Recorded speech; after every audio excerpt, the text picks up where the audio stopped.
how collaborating with your competitors can make you even more money as an estate agent. Thanks for joining me today. I've got Chris and Juli Poulton from Martin & Co in Sunderland.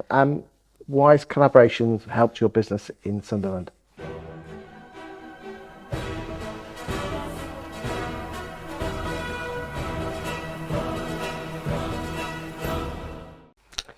It's been a huge part of our business. We were quite different when we opened. So when we opened, we went around all the other agents, probably quite naively, with a whole load of cake saying, "Hi, we're Chris and Juli, we're just at Martin & Co around the corner." Some people were like, "Oh, the enemy, don't come in us." But other people we were able to have conversations with and build relationships. We were the new kids on the block, and we didn't stick to all the norms because we didn't know any better. It's important to say that neither of us had been in property. So when we opened... And you took cakes around the competitors? Yeah, 100%. I bet they looked at it thinking, oh, they've come to poison us here. Yeah, totally. So nobody had a clue who either of us were. We didn't have any background in property whatsoever. So if they'd searched us up, they wouldn't have found anything to do with property. And my view was just, we're going to be working with these people. At some point, we're going to be selling a house and they're going to be on the other end of their buyer and so on and so forth. Okay, that's all very good, but what advantage has it brought to you? So if we look at the very early days, you open up, you think, oh, the second that we're going to open up, there's going to be a queue of people standing outside your door ready to list your house, as every agent does. You open the doors and then about an hour and a half later, your mum comes in and then your brother comes in after school and stuff like that. I think so. You have to look at where you're going to get these opportunities from. We'd built up a couple of relationships with a couple of active investors during the time that we were opening up, and I'd been looking in the windows and I'd saw a portfolio of, I think it was 21 flats for sale, and it was in your moves window.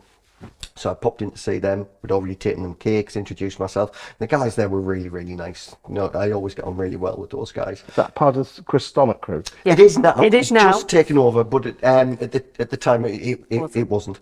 And I'd said, look, I've got a guy that might be interested in these. I'm not bothered in a profit share.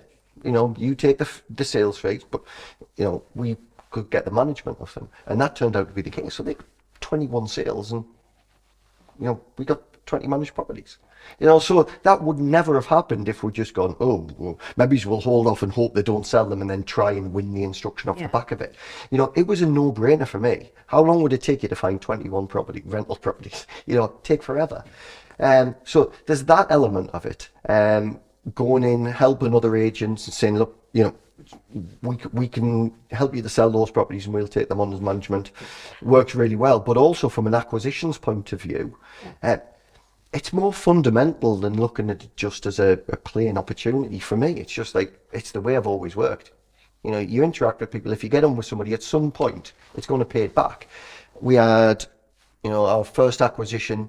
He dropped me a phone call and said, I've got a couple of things I'd like to talk through to you.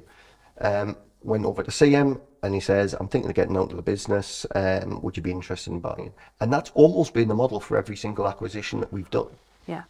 And by building those relationships, because again, I think a lot of letting agents forget this, is that when they're buying is that the letting agent that's selling wants someone to look after their babies. 100%. You've got a name and you put effort into this. Now, not everybody's the same, but if you've lived and breathed that business, and you've probably got clients that have been your clients 9-10 years, you don't just want to hand them over because it's to a certain extent a reflection of you. It's the same as when you're referring to a mortgage advisor or an insurance broker or whatever like that. So this is classic playing the long game here. 100%. But the relationship has to be genuine.